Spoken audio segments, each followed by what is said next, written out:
అంటే దోచుకునేవాడు అంటే అందరు హృదయాలు దోచుకుని అందరికీ అభిమానులన్నీ అయితేనేమి తెలుగు ప్రేక్షకుల మా దేవుళ్ళకి అయితే కృతజ్ఞతలు తెలియజేసుకుంటున్నాను. సరే అది అయిపోయింది, ఇక ఒకసారి అది అయిపోతే స్విచ్ ఆఫ్. ఇక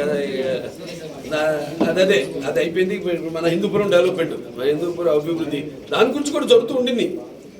ఎప్పటికప్పుడు సీఎం గారితో మాట్లాడుతున్నాను. స్పెషల్ డెవలప్మెంట్ కింద ఏదైతే పనులు అప్పుడు మనం 60 లక్షలు అప్పుడు మన టౌన్ సిమెంట్ రోడ్ల కోసం వాటి కోసం మనం అప్పుడు ఆయన కేటాయించారు. ఆయన అటువంటి దానికి చాలా అభిమానం హిందూపురం. ఎందుకంటే నాన్నగారి నుంచి కూడా ఆయన ప్రాతినిధ్యం వహించడం, అలాగే ఎన్నో సందర్భాల్లో చెప్పడం జరిగింది. మిగతా ఆయన సొంత నియోజకవర్గం కంటే కూడా ఎక్కువ నిధులు మన హిందూపురికి ఆయన కేటాయించడం జరిగిందని. అండ్ అలాగే నేను మొన్న కూడా అన్ని ఫైల్స్ అన్ని కదులుతున్నాయి.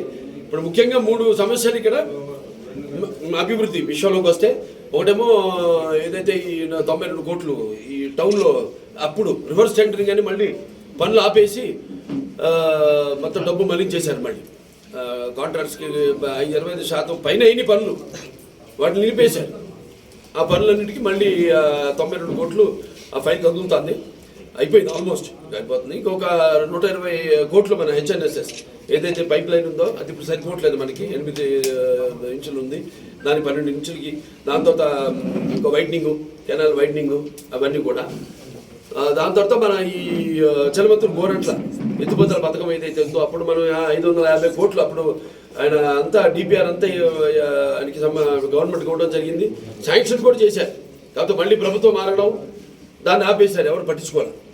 ఇప్పుడు మళ్ళీ దాన్ని స్లోగా తింటే ఇప్పుడు రాష్ట్ర ఆర్థిక పరిస్థితులు దాన్ని బట్టి అయినా ఆయన మొగ్గు మనమైపోయే ముందు హిందూ ఏదైనా చెప్పా కదా, ఆయన హిందూపురం అభివృద్ధి గురించి ఆయన కూడా ఆలోచించేది.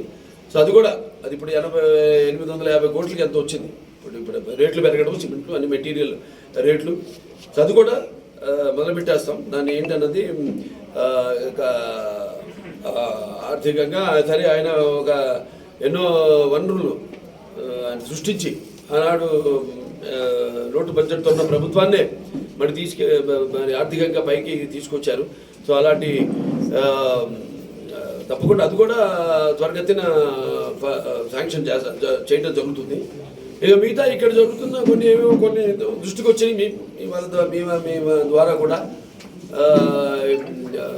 ఈ పక్క రాష్ట్రాల్లోంచి మద్యం రావడం అది ఇది అయ్యి ఆయన పోలీసు వాళ్ళంతా కూడా చాలా నిబద్ధతతో చాలా వాటిని అరికట్టడానికి వాళ్ళు పూర్తిగా వాళ్ళ పనులు వాళ్ళు చేస్తున్నారు వాళ్ళు. సో ఇవన్నీ కూడా ఇంకా ఎన్నో పరిశ్రమలు రావాలి. పరిశ్రమలు కూడా రావడానికి సిద్ధంగా ఉన్నాయి. కొన్ని వాటితో కూడా చర్చించడం జరుగుతుంది. రైజా వాళ్ళు అయితేనేమి అప్పుడు అట్లాంటి వాళ్ళు కూడా ముందుకు రావడం. ఇట్లా మళ్ళీ మనం ఇప్పుడు ఏంటంటే సింగిల్ విండో సిస్టమ్ అంతా క్లియర్గా ఉంది వాళ్ళకి. అంటే వెంటనే త్వరగా ఫైల్స్ అన్నీ మూవ్ అవుతాయి, శాంక్షన్ అయిపోతాయి అన్న ఒక మంచి ప్రభుత్వం. యథా రాజా తథా ప్రజ అన్నట్టు ప్రభుత్వం బాగుంటే అన్నీ అభివృద్ధి త్వరగతిని జరుగుతాయి. అన్నీ కూడా మనం ఆశించేది అభివృద్ధి గురించే, సంక్షేమం గురించే, ప్రజల సంక్షేమం గురించి. సార్ కాబట్టి హిందూపురం మున్సిపల్ చైర్మన్ సార్ పూర్తి బలం ఉన్న తెలుగుదేశం పార్టీకి సంబంధించిన పర్సన్ ఇంకా 6 నెలలు పూర్తి అవుతాం సార్. నిబంధనల ప్రకారంగా ఫిబ్రవరి 20కి 6 months. అంటే దానికి ముందైతే నోటిఫికేషన్ ఉండేదండి. కొన్ని రోజులు అయితే నోటిఫికేషన్ అవసరం ఉండదు. అందుకని కొంచెం దాన్ని అప్పుడు జాప్యం చేయడం జరిగింది. ఎందుకంటే ఇక్కడున్న మొత్తం ఏవేవి మున్సిపాలిటీస్ ఉన్నాయో 7-8 మున్సిపాలిటీస్కి ఇప్పుడు మనం చైర్పర్సన్స్ని మార్చాల్సిన అవసరం ఉంది. ఎందుకంటే వాళ్ళు అభివృద్ధి పట్ల వాళ్ళు మొగ్గు చూపించడం, మారడం, పార్టీలు మారడం అలా. సో దాంట్లో ఏంటంటే కొన్ని అన్నీ కలిపి పెట్టాలి. ఒక హిందూపురానికంటూ ప్రత్యేకంగా పెట్టడం కుదరదు. It's protocol. ఆ ప్రోటోకాల్ అనుసరించాలి. కాబట్టి దాన్ని ఒక